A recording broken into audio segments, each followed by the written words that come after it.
Hey there, Chiefs Kingdom. Let's talk about a recent roster move that's got fans buzzing.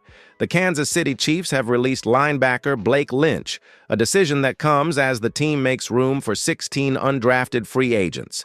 This move is part of the Chiefs' ongoing efforts to fine-tune the roster ahead of training camp. Blake Lynch, who joined the Chiefs in March, was expected to compete for a spot during the offseason. However, with the influx of new talent, the team had to make some tough choices. Lynch appeared in one game for the Chiefs last season, contributing 6 tackles over 25 defensive snaps and 22 on special teams. While his time with the team was brief, his versatility and experience were valuable assets. Now let's turn it over to you. Do you think releasing Blake Lynch was the right move for the Chiefs? Drop your thoughts in the comments below. And if you haven't already, make sure to subscribe and hit that notification bell so you don't miss any updates on our favorite team. As we continue to monitor the Chiefs' roster developments, we'll keep you informed on all the latest moves and what they mean for the team's strategy moving forward. All right, now let's rewind a bit and take a closer look at Blake Lynch's path through the NFL, because his journey tells us a lot about what it takes to fight for a spot in this league. Lynch started off as an undrafted free agent out of Baylor back in 2020. That's already a tough road. No draft hype, no guaranteed contract. Just a shot to prove you belong. And you know what? He made the most of it. He first signed with the Minnesota Vikings, and that's where he got his real break. Lynch played in 20 games for them over 2 seasons, even starting in 6. In total, he racked up 47 tackles, 2 sacks, and 5 tackles for loss during that time. Solid production for a guy nobody picked in the draft, right? From there, things got a bit more turbulent. After his time with the Vikings, Lynch bounced around the league, signing with the Arizona Cardinals, the Los Angeles Chargers, the Seattle Seahawks, and the Las Vegas Raiders. None of those stints really stuck, but each one kept him in the mix, fighting for a shot. Then came his opportunity with the Chiefs. Kansas City signed him in March 2024, likely hoping he could add depth on defense and special teams. He even got some action late last season. 1 game, 6 tackles, which shows he was ready when his number was called. But, as we saw, it wasn't enough to keep his spot when the roster crunch hit. That's life on the edge of an NFL roster. You're always one move away from being in or out. Now let me throw this question your way. Which team do you think Lynch made the biggest impact with? The Vikings, the Chiefs, or somewhere else? Let me know down in the comments. And here's a quick yes or no vote for you. If injuries start piling up, should the Chiefs consider bringing Blake Lynch back? Simple yes or no in the comments. I want to see where you stand. Up next, we'll dive into what this move really says about how the Chiefs handle their roster and why they're always thinking 2 steps ahead. Stick around. Now that we've gone through Blake Lynch's NFL story, let's look at the bigger picture. What this move tells us about the Chiefs' roster strategy heading into the 2025 season. This wasn't just about Lynch. This was about the Chiefs making space for 16, yes, 16 undrafted free agents. That's a huge class. And if history tells us anything, it's that the Chiefs take these undrafted guys seriously. Just look at past seasons. We've seen UDFAs turn into key contributors before.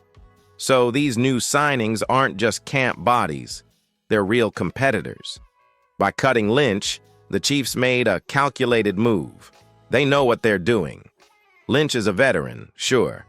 But if they believe one of these undrafted rookies has more upside or fits better in the system, they'll take the gamble. This also shows the team's commitment to development.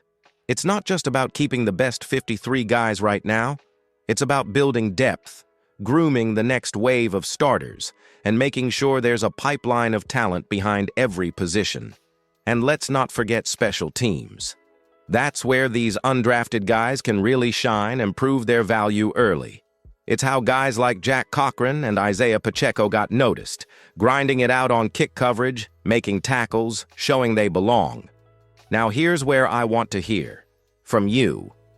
Do you trust Brett Veach and Andy Reid when it comes to making these kinds of cuts? Drop a yes or no in the comments. Be honest. This is your team too. Also, let me know, which position group do you think benefits the most from this wave of undrafted signings? Linebacker? Defensive back? Maybe wide receiver? Sound off below. I read every one of these takes. Coming up, we're going to look specifically at how Lynch's release affects the Chiefs' defense. Does it leave a hole, or is the team already covered with depth and talent? Let's break it down. So, what does Blake Lynch's release really mean for the Chiefs' defense? Is it a big deal, or just a small ripple in a deep roster? Let's start with where Lynch fit in. He was primarily a depth piece, a linebacker who could step in if needed and contribute on special teams. His experience was valuable, especially during the grind of a long season when injuries stack up. But on a team like the Chiefs, where competition is fierce and young talent is constantly knocking on the door, being a just-in-case guy isn't always enough. With Lynch gone, it does open up questions about linebacker depth. Right now, the core rotation looks solid. You've got Nick Bolton leading the charge, Drew Tranquill bringing versatility, and Leo Chenal stepping up as a real physical presence. Jack Cochran also showed flashes last year, especially on special teams, and Cam Jones could be one to watch after a promising preseason last year.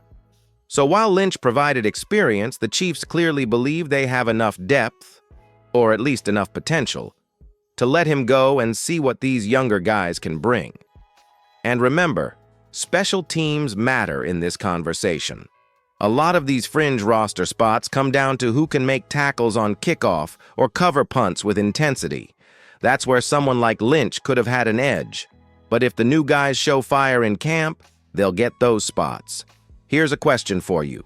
With Lynch gone, who do you think is next in line to step up on special teams and fill that role? Is it Cam Jones? Maybe a rookie nobody's talking about yet? Let me know your pick in the comments. Also, I'm curious, vote in this quick poll. Will the Chiefs' defense be stronger, weaker, or unchanged without Blake Lynch? There's no wrong answer here, just your gut reaction. All right, up next we'll talk about what's next for both sides. Lynch's future in the league and how this move shapes the Chiefs' outlook heading into the new season. Don't go anywhere. All right, let's wrap this up by looking forward, both for Blake Lynch and for the Kansas City Chiefs. Starting with Lynch. His NFL journey is far from over. He's only 27, has game experience, and has shown he can contribute when called upon. Teams across the league are always looking for depth, especially once injuries start to pop up in camp and preseason. Don't be surprised if Lynch lands somewhere soon. Whether it's on a practice squad or even another 53-man roster, he's got enough tape to earn another shot. It's not uncommon for a player like Lynch to be released now, then signed again by week 3 or 4 when someone goes down. So this door isn't closed, not by a long shot. Now for the Chiefs, this move tells us they're full steam ahead on youth and competition. Releasing a veteran in favor of giving 16 undrafted rookies a shot, that's a bold move. But it's classic Brett Veach. He's always looking for hidden gems and long-term upside. And remember, this strategy worked with guys like Tershawn Wharton and Justin Watson in the past. So don't sleep on these new faces. The Chiefs are playing the long game, looking to keep the dynasty alive not just this year, but for years to come. And that means making tough choices, like letting go of a guy like Lynch, even if he could have contributed right now. So let me ask you this. Where do you think Blake Lynch will end up next? Drop a team name or prediction in the comments. And, one more. Which undrafted rookie are you most excited to see during camp and preseason? There's always at least one surprise, so who's your early favorite? If you're new here, make sure to subscribe to Total Chiefs News and hit that notification bell, because we'll be tracking all these stories all summer long. Talk soon, Chiefs Kingdom.